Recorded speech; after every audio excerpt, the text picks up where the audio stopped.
palakpakan. Sumalit tayo, praise God. Ang ating pag-aawitan, praise God, ay pagpupuri sa mahal na Panginoon. Sino ang nalulugod? Walang dilit iba kundi ang ating mahal na Panginoon.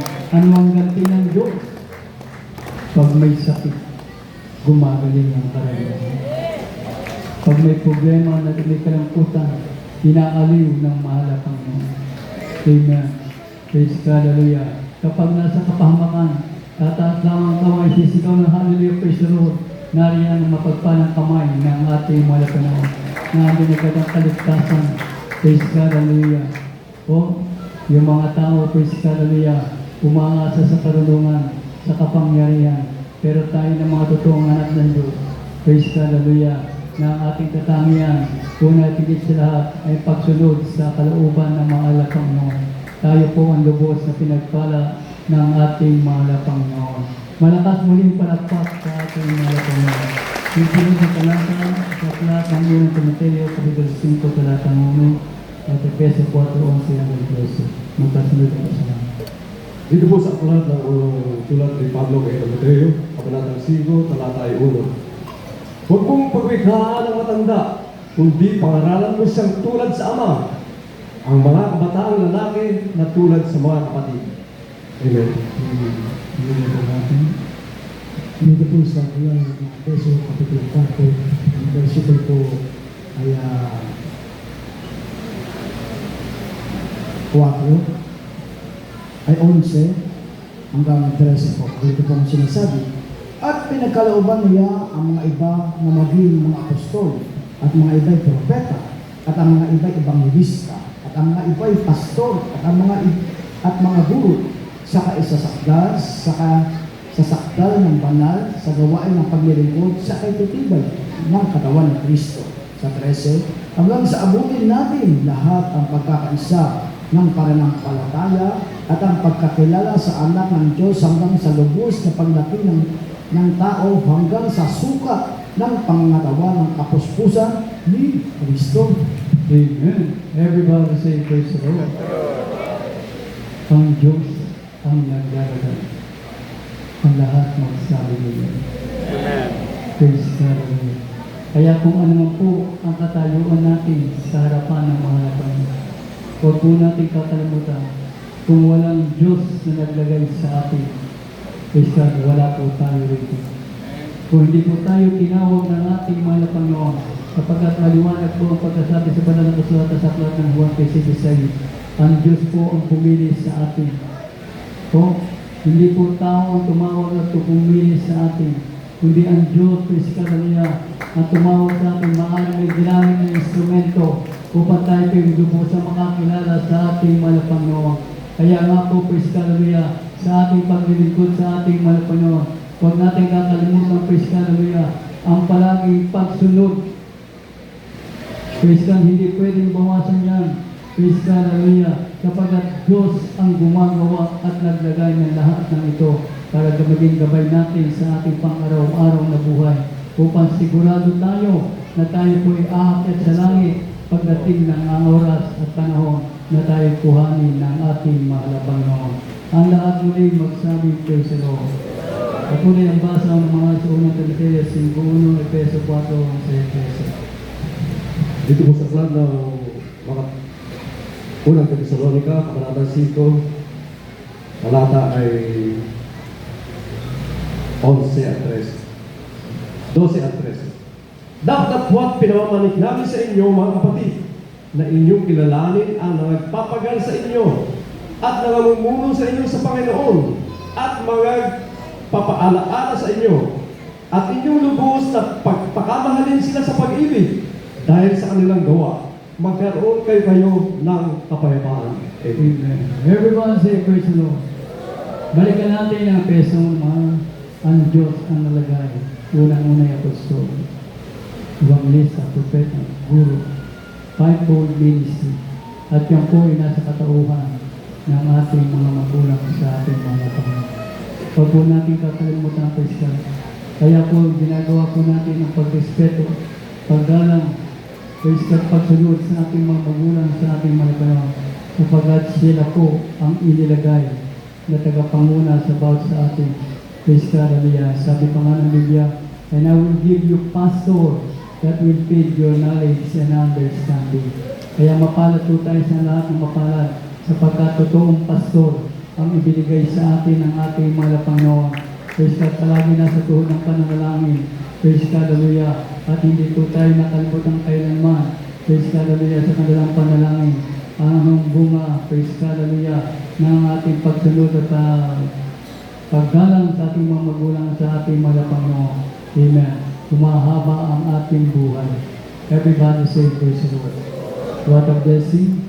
Bumibilang na tayo, praise God, ng dekada sa banal na misteryong ito sa ating paglilingkod sa ating mga Panginoon. Sa ating mga pinanggalingan, mga pananampalataya at paglilingkod. Praise God, hallelujah. Pag dumating yung oras na pinagkasakit, praise God, hallelujah, na binawian ng buhay.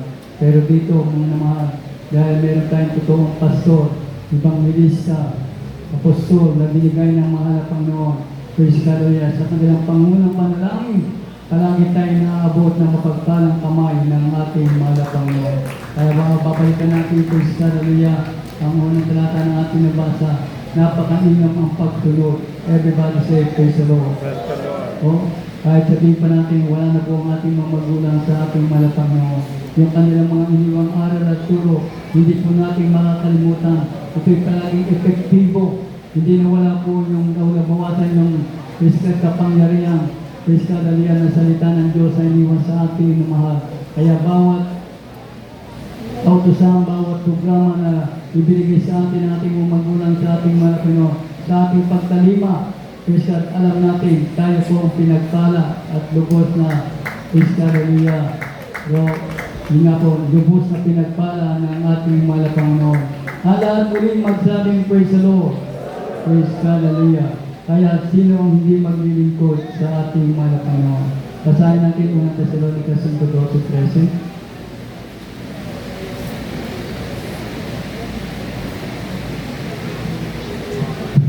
Dito po sa aklat ng Marcos, Kapitulo 9, ang versikulo po ay 37.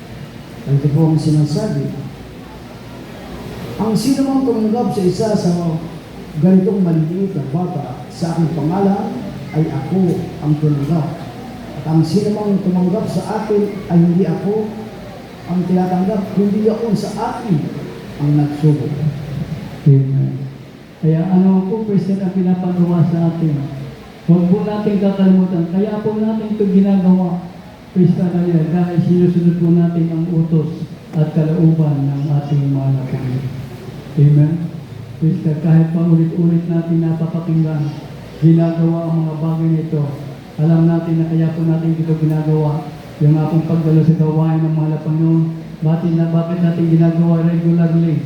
Praise God, hallelujah. Sapagkat alam natin, praise God, hallelujah, dito natin palaging matatagpo, praise God, hallelujah, ang banal na presensya ng ating mahal na Panginoon. Dito natin, praise God, hallelujah, to nararamdaman ang banal na pag-ibig ng ating mahal na Panginoon. Dito natin nakikita at narinig, praise God, hallelujah, kung gaano katotoo ang Diyos na ating tinatawagan at pinaglilingkuran. Amen. Sapagkat sa ating pagsunod sa kalautos ng ating mahal na Panginoon, dito lumalago at lumalakas ang ating pananampalataya. Tayo laging mananagumpay, praise God, hallelujah, sa lahat ng gawa ng kaaway. Sapagkat alam natin, praise God, hallelujah, every now and then, ang kasama natin palagi, walang lilit iba, kundi ang ating mahal na Panginoon. Kahit malakas ang kaaway, ang sabi ng Biblia, if God is with you, who can be against you? Kaya kahit ikaw'y maliit na tao, pero ikaw'y mainit na Kristiyan, praise God, hallelujah, hindi ka malalapitan ng gabi. Kaya maging wise tayo. Ang pinag-uusapan dito, kaligtasan. Ang ating kahariang napupuntahan, praise God, hallelujah, ay langit. At ang ating mamanahin ay buhay na walang hanggang. Amen. Kaya tinuturo dito, praise God, hallelujah, na ang liko ay hindi magmamana ng kaharian ng Diyos. Amen. Kaya kahit ano po, praise God, kahit tayong tagapalakpak lamang, praise God, hallelujah, taga-sagot lamang, taga-amen lamang, praise God, hallelujah, pinakailangan palagi 100% na tayo nasa kalooban pa rin ng ating mahal na Panginoon. Ang ating ginagawa, kalooban ng Diyos. Ang lumalabas sa ating bibig, kalooban ng ating mahal na Panginoon. ang ating ibinibigay, binabahagi, praise God, kalugod-lugod sa ating mahal na Panginoon. I don't you know that you are the temple of the living God? Lahat po tayo ay templo ng Diyos. Hindi po kami lamang ng mga manggagawa o mga ngaral, kundi lahat ng mga anak ng Diyos, lahat ng sumasampalataya sa ating mahal na Panginoon, praise God, hallelujah, ay templo ng ating mahal na Panginoon. Amen. Kaya tayo po, praise God, hallelujah, ay pinaseseparate o pinahihiwalay, praise God, hallelujah, sa lahat ng gawain makasanlibutan, sa lahat ng gawain hindi po makadiyos, sapagkat yung po, praise God, hallelujah, ang tungo niyan ay kapahamakan. Ang sabi ng Biblia, praise God, sa lahat ng mga maglalasing, mga sinungaling, mga matay tao, ang kanilang bahagi ay karagat-lagatang apoy. Ang walang kabanalan, hindi maging kalugod-lugod sa ating mga. For without peace and holiness, no one can see the Lord. Hindi po literal na makikita mo na Panginoon, kundi hindi mo makikita ang gawa ng Diyos sa iyong buhay. Amen? Praise God, hallelujah. Paano ka manalangin sa may sakit kung ikay naroon sa lugar ng mga makasalanan? O, sabi nga, praise God, hallelujah, ang isang tao, kahit gano'ng kalinis ang suot, puting-puti, pag pumasok sa kuweba yan, madudumi yan, hindi may iwasan. Kaya ang Kristiyano, kapag pumasok, pumunta, praise God, sa mga lugar na hindi kalugod-lugod ng ating mahal na Panginoon, praise God, hallelujah, ano na lang ang mangyayari, ano magiging epekto. Kahit wala kang ginagawa, halimbawa, pumunta ka doon sa lugar ng lasingan, praise God, katwiran, hindi ka naman naglalasing, hindi kami inom ng alak, praise God, hallelujah, ay yung makakakita sa iyo, magkakasala tuloy. O, praise God, hallelujah, may influensya ka, narinig natin patutulog last service ng aking anak. Hindi ko alam na dahil siya nasa barko. O, siguro na naiinip, na-influensya, nagkaya na ng kaaway, nakiayon, uminom na rin ang alak. Hindi ko alam, hindi namin lahat alam. Praise God, hallelujah. Pero ang Diyos, nakikita lahat ng ating mga gawa. O, praise God, hallelujah. Kaya hindi pinahintulot ng mga pala na magpatuloy. Binigyan ng paalala. Praise God, hallelujah. Yung paalala sa kanya ay nagsilbing aral, praise God, hallelujah. Sapagkat, praise God, hallelujah, ang paalala sa kanya ay paalalang hindi malilimutan. Praise God, hallelujah. Subalit ang lahat ng bagay ay ating pinapasalamatan dahil sa paalala niya, praise God, hallelujah, naaalala natin muli yung ating mga kalagayan sa harapan ng ating malapan. Take note sa mga anak ng Diyos, hindi pwedeng magkasala. Ang lahat magsama niya. Kahit maliit na kasalanan niya, hindi natin pwedeng gawin. Hindi natin pwedeng tangkalikin. Sapagkat ang usapan dito, for the wages of sin is death. Maliit at malaking kasalanan, ang kabayaran ay kamatayan. Maaaring hindi literal na kamatayan, pero ang iyong spiritual life ay unti-unti na mamatay, hindi mo na mamalaya. Tinatamad ka ng pumalakpak. Late ka na kung dumalo sa gawain ng mga Panginoon. Praise God, patabi-tabi ka na lang. Dahil nung araw, nung una, gusto mo lagi dito sa una. Praise God, hallelujah, para talagang makapakinig ka. Praise God, makapapuri kang maibuti. Praise God, nung pinagpala ng mga Panginoon. Yan, nabawasan ng oras, nabawasan ng lakas, at kasigasikan. Take note, uulitin natin para sa lahat ng mga anak ng Diyos. Kaya tayo narito, ang ating pinaglilingkuran, walang dilit iba, hindi ang ating mahal na Panginoon. Hindi ang sino pang mahal, hindi ang ating mga sarili, kapagkat yung ating mga sarili, kaya natin pinaglilingkod sa ating mahal na Panginoon, yun ang ating tungkulin sa ating mahal na Panginoon. Ang sabi nga, ang lahat ng may hilinga, magpuri sa ating mahal na Panginoon. Ano pa kaya tayo ng mga totoong anak ng Diyos? Praise God, hallelujah. Babawasan ba natin ang ating pagpupuri sa mahal na Panginoon? Amen? Dahil matagal na tayo rito, tumanda na tayo, praise God, hallelujah. Alam na natin ang mga ginagawa rito. Ang pinag-uusapan dito palagi ay pagsunod. Praise God, hallelujah. Sapagkat a blessing if you obey the commandment of the Lord. Everybody say, praise the Lord. Praise God, hallelujah. Sunod na talata, Filipos 3:17.